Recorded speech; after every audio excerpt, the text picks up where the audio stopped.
Hey guys, what's going on? It's Ben here. I am back again today doing another video, and the subject of today's video is going to be on the Rockets and specifically James Harden.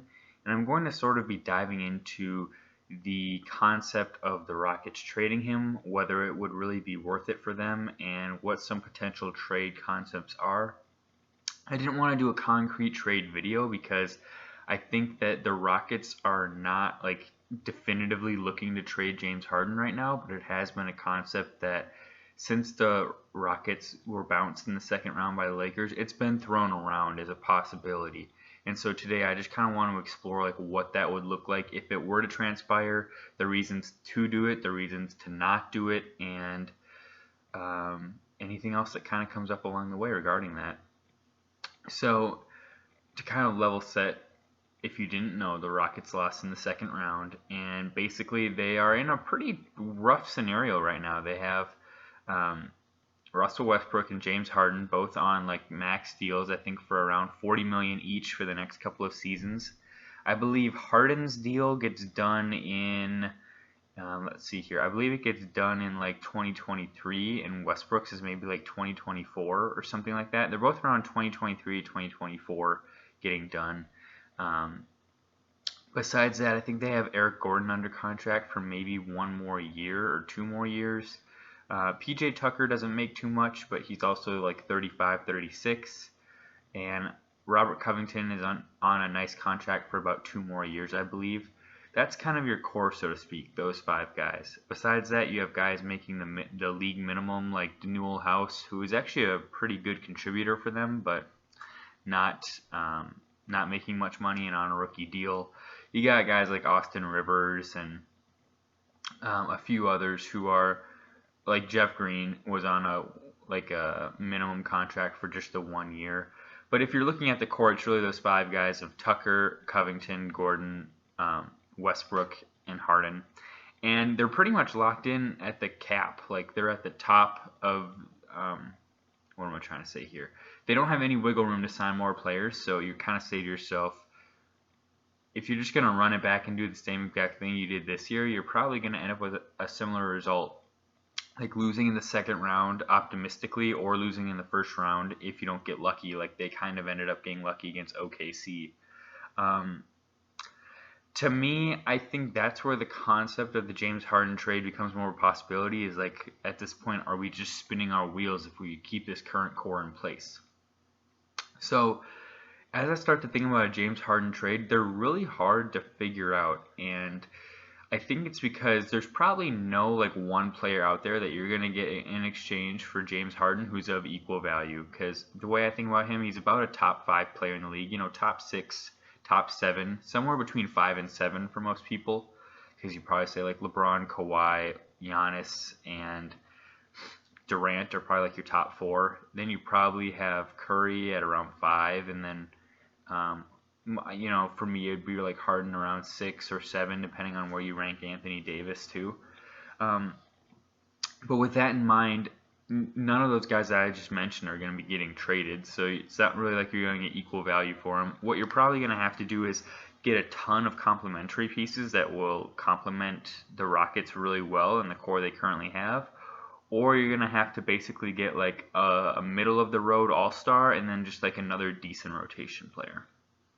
And so when I think about some of these trades, I think there's a few that kind of pop out to me as possibilities. If you want to go the route of just get a ton of pieces back and get a lot more depth, because that's really what the Rockets lack this year is depth, I think you could trade him to Brooklyn and get something back to the effect of Caris LeVert, Jarrett Allen, a first-round pick, and probably Spencer Dinwiddie in a sign trade, or if he doesn't want to go to Houston, you could try and get Joe Harris in a sign and trade.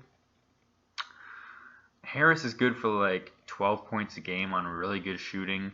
Jarrett Allen is a dude on a rookie contract still who's pretty productive and could be your starting center. I think they would, obviously in this trade, they'd move away from the hyper small ball that they've been doing. But Jarrett Allen would be a really solid center to have on the team. And then the last piece would be LeVert. He's good for 17 points a game, I think, if he's not on a team with a bunch of stars like Kyrie and Durant. if he'd basically be the second option on this team behind Kyrie. So I think if you plug in Joe Harris, the spacing's really good.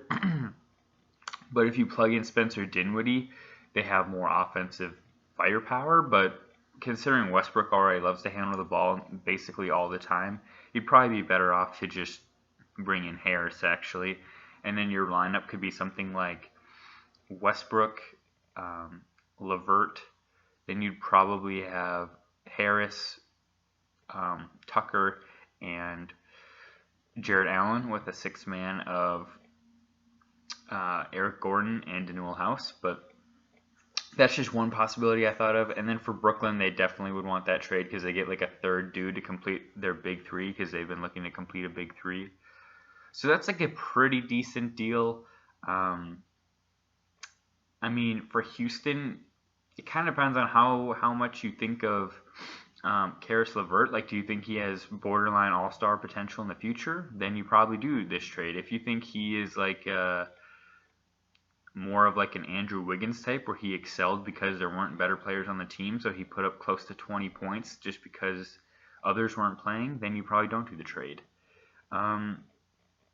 Other teams I was thinking about, there's been floating rumors of like the Clippers wanting to get rid of Paul George, so you might think about something like probably Paul George and attach another player and then trade that for Harden.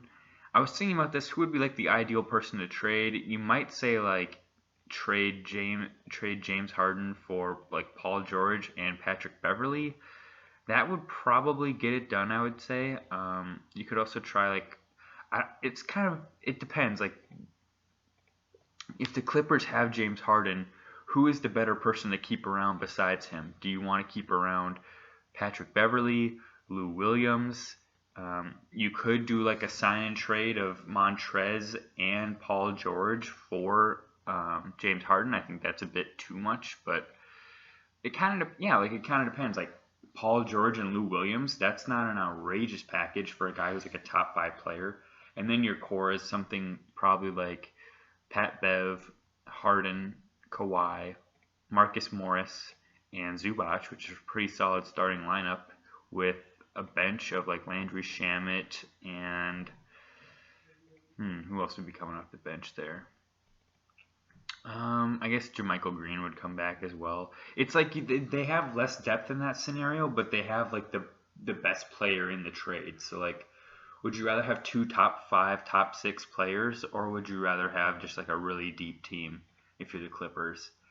And probably what would be the best package for Houston would be Lou Williams and Paul George. I don't think the Clippers would give that up. I think they would do more of like Beverly and Paul George, and so then the starting lineup for the Clippers would probably be like, actually, you'd probably start Harden at the 1, Shamet at the 2, Kawhi at the 3, at the 4, Morris, and at the 5, Zubac. Because I'm assuming that Harrell's leaving in free agency.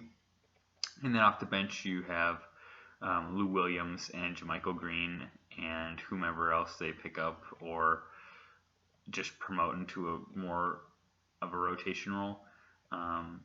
So that's another idea that I thought about. And then, I mean, there's been a lot of ideas floated with Philly. That one's interesting. I think if you think about what Houston wants in return, if they're going to keep Westbrook on this roster, they probably don't also want Ben Simmons. So you're probably having to send them, it'd probably have to be like a trade of Embiid for James Harden. Now that they brought in Doc Rivers, though, I don't think that they're going to do that trade. I think they're just going to try and make Joel and Ben Simmons work for the time being. So besides that, I thought Indiana was maybe another interesting one. You could think up a trade of Houston's going to want to have spacing around Westbrook still, and I think Miles Turner is like the perfect candidate to send there for Harden. I'm thinking something like Oladipo and Miles Turner is a pretty even trade for Harden. There's been lots of rumors that Oladipo wants out, and I think Indiana's had some squabbles and troubles with having 2 big men playing at the same time because Sabonis and Turner both play in the paint sometimes, so it kind of mucks up the spacing. So you could do something like, if you get Turner and Oladipo for Harden, then Houston still has spacing because Everybody can shoot it well in that lineup because your starting lineup is going to be like Westbrook, Oladipo, Covington, Tucker, and Miles Turner, and all of them, they can basically play the same exact way, but just you have a center who can rim protect on defense, but he can still shoot threes, so they're still well situated as far as spacing. And then for the Pacers, your starting lineup is something like probably Brogdon, Harden, TJ Warren, probably Doug McDermott, and Sabonis, which sounds kind of like a funky lineup considering McDermott doesn't feel like he should be in the starting lineup, but I actually, again, love the spacing of that lineup, and like everybody can shoot from the outside reliably, basically, except for Sabonis, but he operates from 15 feet anyway, so the spacing would still be fine. And yeah, that's kind of the other big idea I had, considering also that Mike D'Antoni might be going to Indiana. That would make sense that Harden would go there too. But I think that honestly is a pretty even return for James Harden. It's like Oladipo, who is like a middling, lower tier all-star, and then like Miles Turner, who's like an above-average starter. Let me know your guys' thoughts. I didn't come up with like concrete trade scenarios necessarily because I thought it's kind of difficult to, considering this is only like a very, very faint rumor at the same time. So yeah, a little bit more casual and not as concrete of ideas, but just let me know your guys' thoughts, and I hope you have a good day, and I'll see you next time. Bye.